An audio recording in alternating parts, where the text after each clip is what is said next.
Allahu Allahu Allahu Allah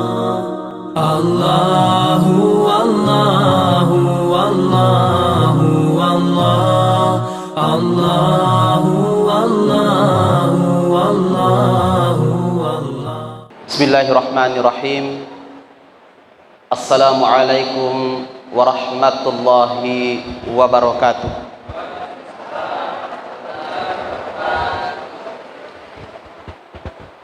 Alhamdulillahi rabbil alamin. Assalatu wassalamu ala rasulillah. Amma ba'd. Faqad qala Allah ta'ala fi kitabihil karim wa huwa asdaqul qailin. A'udzu billahi minasyaitonir rajim. Bismillahirrahmanirrahim. Ya ayyuhalladzina amanu taqullaha haqqa tuqatih wa la tamutunna illa wa antum muslimun. Shadaqallahul azim. Yang saya hormati tentunya Bapak Ketua Pengurus Masjid, ya senior saya di dunia dakwah, senior saya di pesantren Asadia Sengkang, beliau guru kita semua, Ustadz Andi Armayadi Al-Ghifari.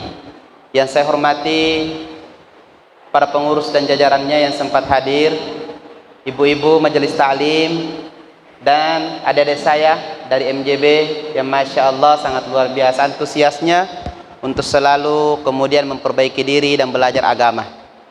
Ingat, saya ingatkan, hijrah itu sama dengan pelari, ya. Seorang pelari maraton, bagaimana dia bisa juara satu? Itu karena ada pelatihnya. Hijrah juga begitu. Kalau ada pelatihnya akan sukses hijrahnya.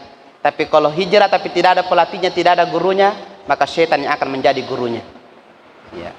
Maka alhamdulillah sangat bersyukur kita bisa sekampung dengan Ustadz Andi Armayadi, bisa sering bersapa dengan beliau, karena jujur di luar sana itu, di kampung-kampung luar sana banyak yang menginginkan beliau minta waktu bisa bersama, apalagi mau jadi pembimbingnya atau jadi pelatihnya. Tapi mereka tidak seberuntung kita anak MJB yang ada di sini. Ya, makanya jaga baik-baik guru kita, doakan selalu yang terbaik untuk guru kita. Bapak Ibu yang kami hormati, alhamdulillah kembali dulu saya mengajak bersyukur kepada seluruh yang hadir, karena pada hari ini, hari ke-15 di bulan suci Ramadan, kita masih disehatkan oleh Allah, kita masih diberi nikmat umur, kita masih diberi kesempatan, sehingga seluruh amalia Ramadan yang kita lakukan alhamdulillah sampai sejauh ini ada begitu banyak, dan kita berdoa semoga Allah Subhanahu wa taala menerima seluruh amalan-amalan di bulan Ramadan kita. Ya, termasuk dengan puasa kita. Perlu juga kita berdoa bagaimana puasa kita itu diterima oleh Allah. Karena yang dikhawatirkan nanti itu orang beriman di akhirat Bapak Ibu, kalau amalannya tidak diterima.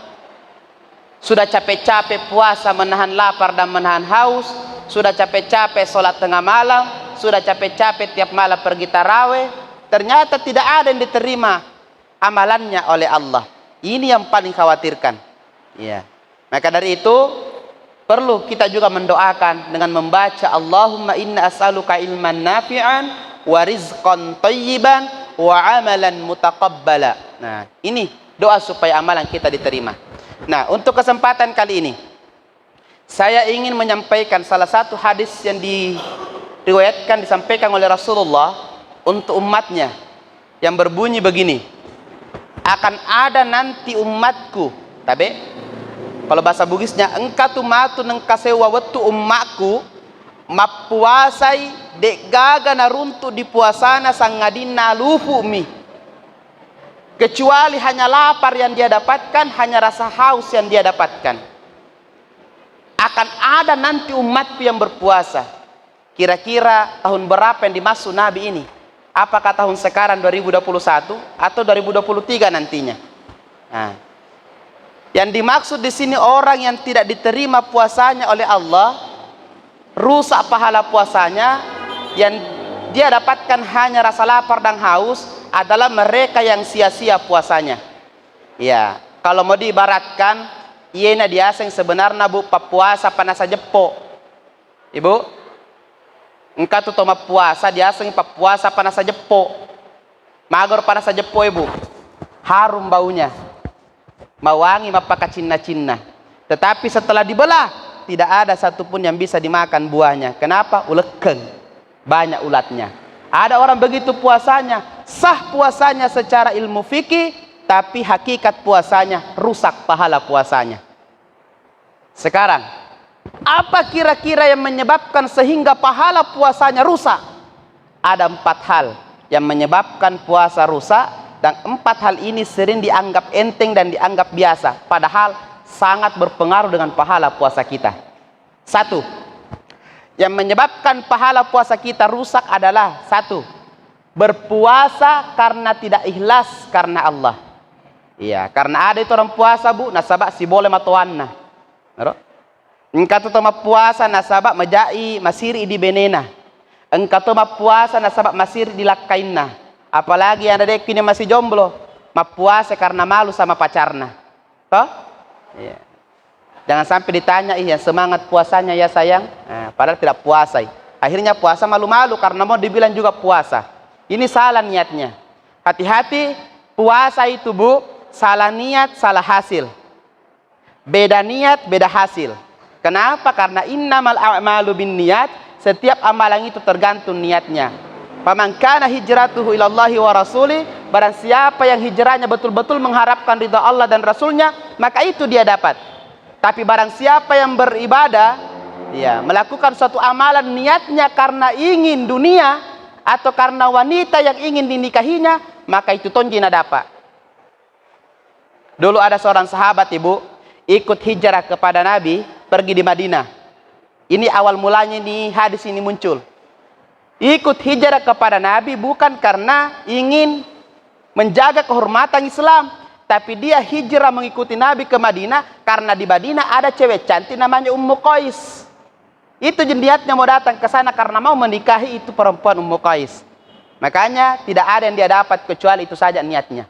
Nah, jadi puasa Ramadan, mari luruskan niat betul-betul karena Allah. Bukankah sudah banyak ustaz yang menyampaikan kepada kita, hadisnya mengatakan man shoma ramadhana imanan wa ihtisaban ghufira lahu ma taqaddama min dzambi. Ini hadis sudah masyhur. Sudah sering terlewat di telinga kita, sudah sering terlintas di telinga kita. Artinya, disinilah bahan bakunya ini puasa, bahan dasarnya tendensinya bahwa barang siapa yang berpuasa betul-betul mengharapkan ridha Allah karena iman dan ridha Allah, maka dialah orang yang berhasil berpuasa, mendapatkan ampunan Allah seperti bayi yang baru lahir dari perut ibunya. Jadi, luruskan niat. Salah niat akan merusak pahala puasa. Karena itu puasa, tidak ada yang tahu bila puasa kita sebenarnya. Di sini ada yang tidak puasa. Tapi saya tidak tahu siapa orangnya, hanya dia yang Allah yang tahu. Itulah kenapa puasa bu, Allah yang langsung balas, Allah yang langsung kasih sertifikatnya nanti di akhirat. Tidak lagi melalui perantara malaikat. Allah yang langsung balas. Kenapa? Hanya dirinya yang Allah tahu bahwa dia berpuasa. Siapa yang tahu kalau tadi siang ternyata puasa setengah hari ji? Siapa yang tahu kalau tadi siang masuk di kamarnya dia kunci, kemudian masuk di bawah ranjangnya, dia minum di bawah ranjangnya. Dia akan miseng. Iya. Makanya niatnya ingin membohongi manusia, tapi sebenarnya dia bohongi dirinya. Salah niat, salah hasil. Yang kedua, yang merusak pahala puasa adalah dusta. Mak bele-bele. Apakah memang mak bele-bele na serius ataukah mak bele-bele mak bonga-bongai? Sama. Perhatikan, mak bele-bele ki serius ki na mak bele-bele ki mak bonga-bonga pada motoi dia semak bele-bele. Ya. Orang bohong itu bu, ada yang bohong karena lisannya, ada juga bohong karena jempolnya. Nah bilangi, di mana kita ketemu? Tunggu mak, OTW mak. Ternyata depan OTW, mak galelu mopi di bolana. Masih ada di kamarnya mak galelu, dia bohong dengan jempolnya. Ya. Hati-hati. Puasa sebenarnya itu bukan hanya sekedar menahan lapar dan haus, tapi puasa sebenarnya itu ini mata dipapuasa, hidung tak juga dipapuasai, telinga juga dipapuasai, hati tak juga dipapuasa, seluruh badan kita pun juga dikasih puasa, termasuk berpuasa dari sifat bohong. Ya. Bahkan ini juga yang sering kita temukan.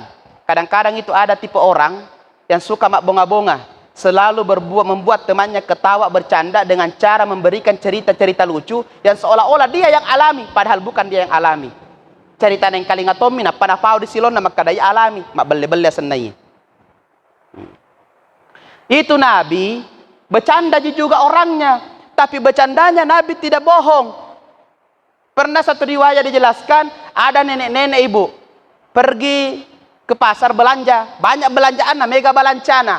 Dia datang ke rumahnya Nabi, singgah untuk pinjam untanya Nabi. Apa kata Nabi? Ada ji unta bu, tapi anak unta. Bayangkan, ada unta tapi anak unta.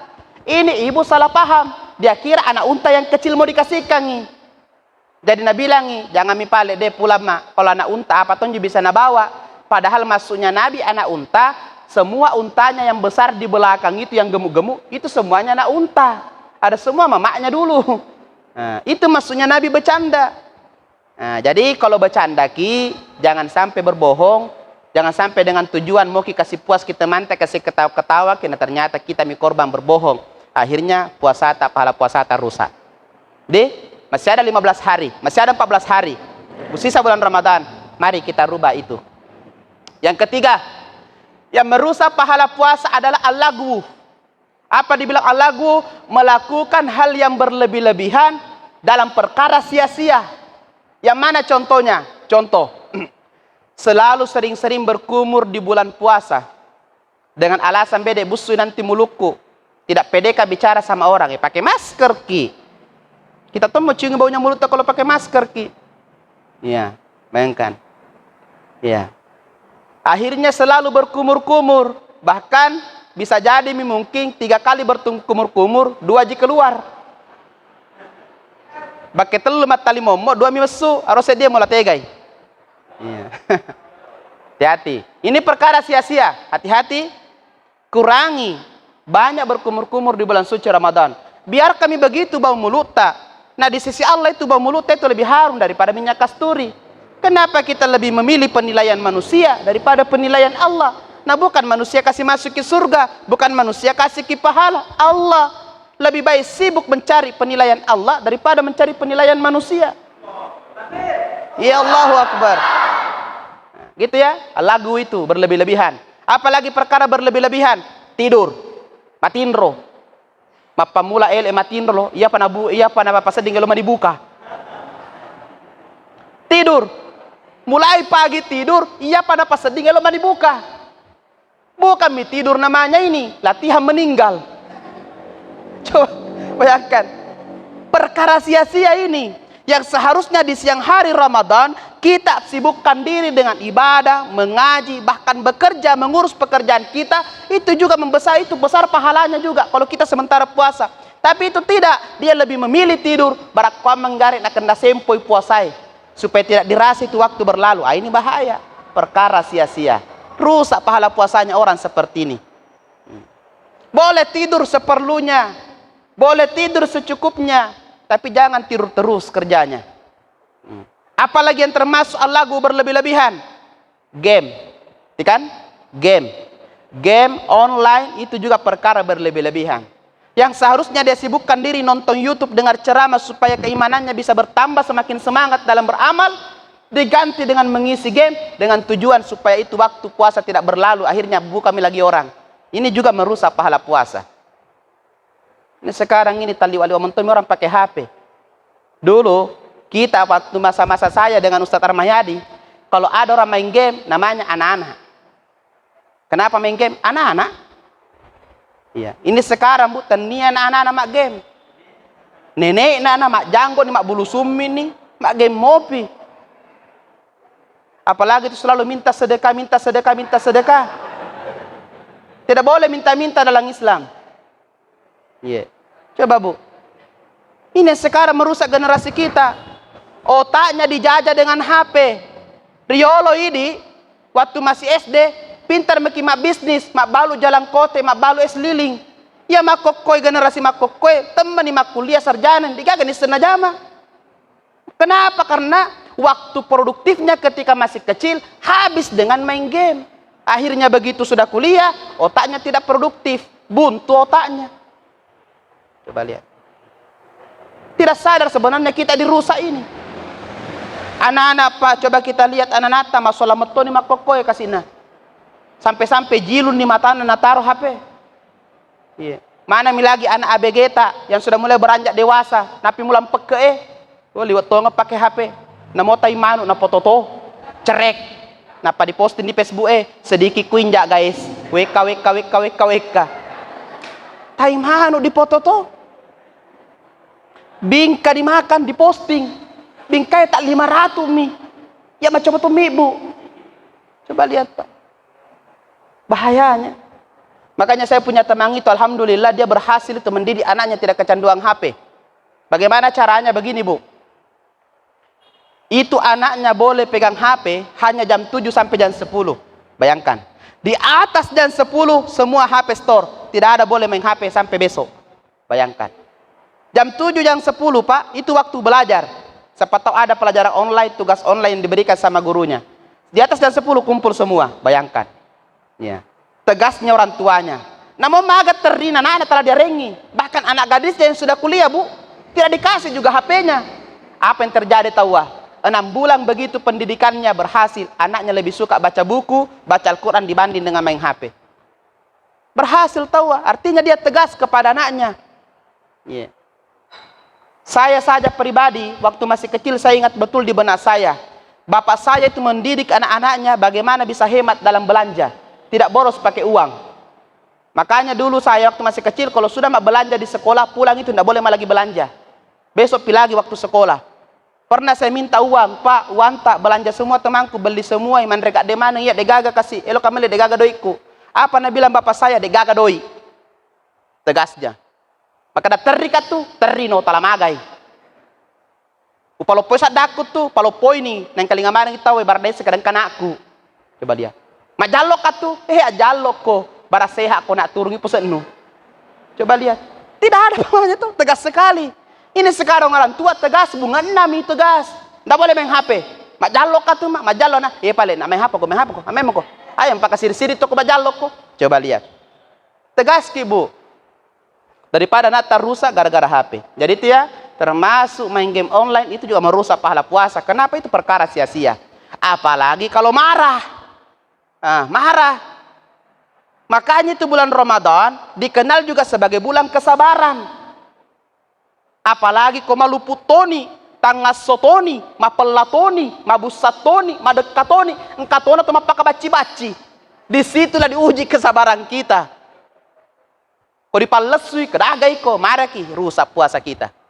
Makanya kalau ada sesuatu yang membuat kita emosi, segera tinggalkan, berpaling dari situ.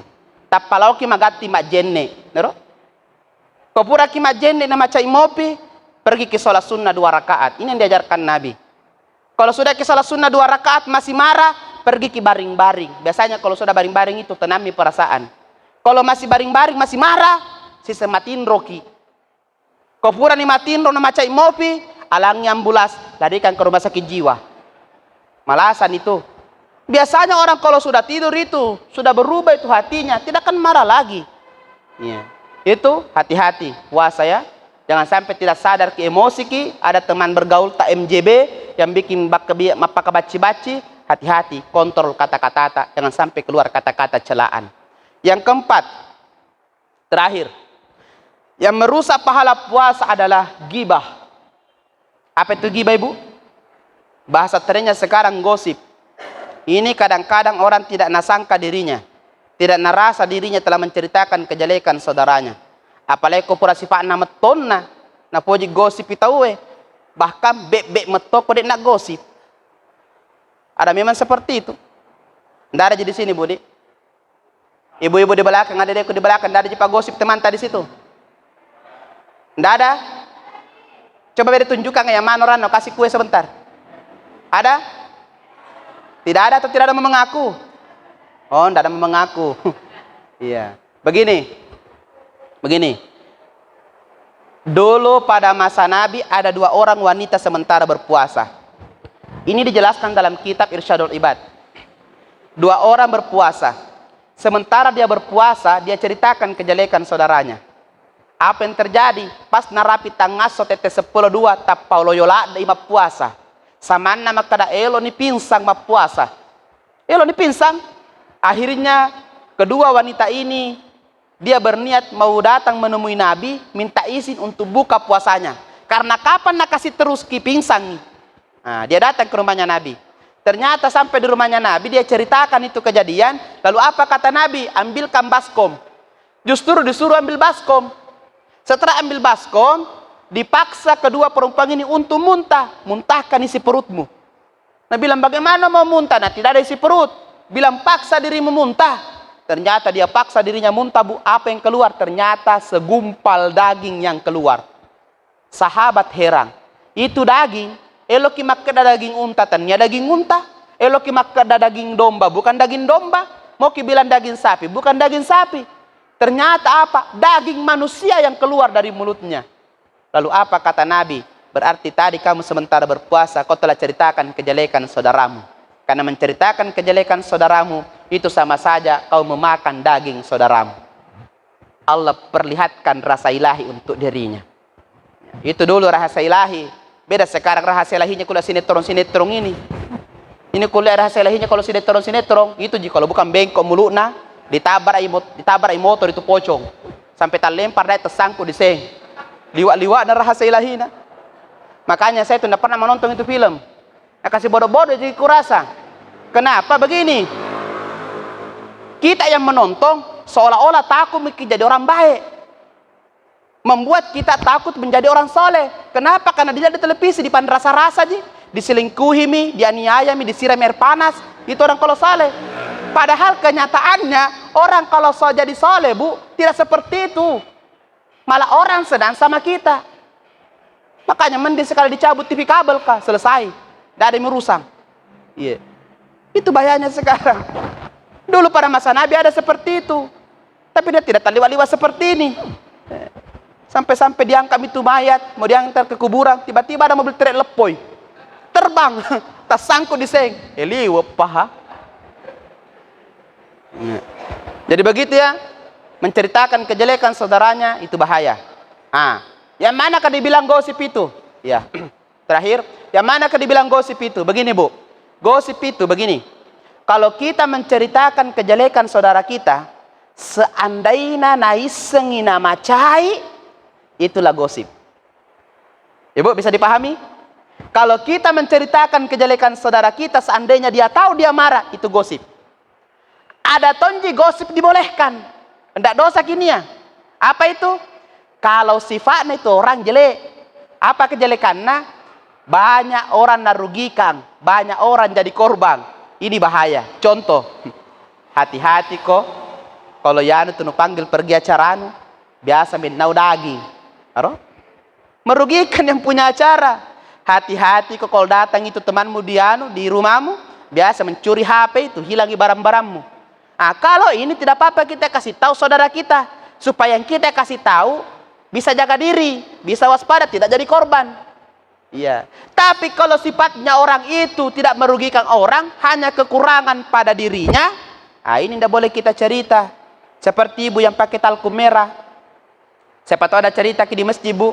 Kita royanu. Ya siro telekona celak 10 di ramalan ya tutur celak Ini termasuk gibah. Karena itu talku merahnya tidak ada rusak jadi derita, tidak ada rusak jadi orang. Terserah dia tahu mau pakai atau bagaimana. Itu tidak boleh karena tidak merusak. Jadi itulah gibah. Jadi besok-besok kalau ada teman tak sudah kita kenal begitu karakternya suka menceritakan kejelekan saudaranya, tolong tinggalkan. Kalau tidak bisa kita tinggalkan, alihkan pembicaraannya, potongi pembicaraannya. Contoh, kalau bilang begini, itu Yanu toh, hati-hati maki. Kata pengantar. Elo ni buka judul.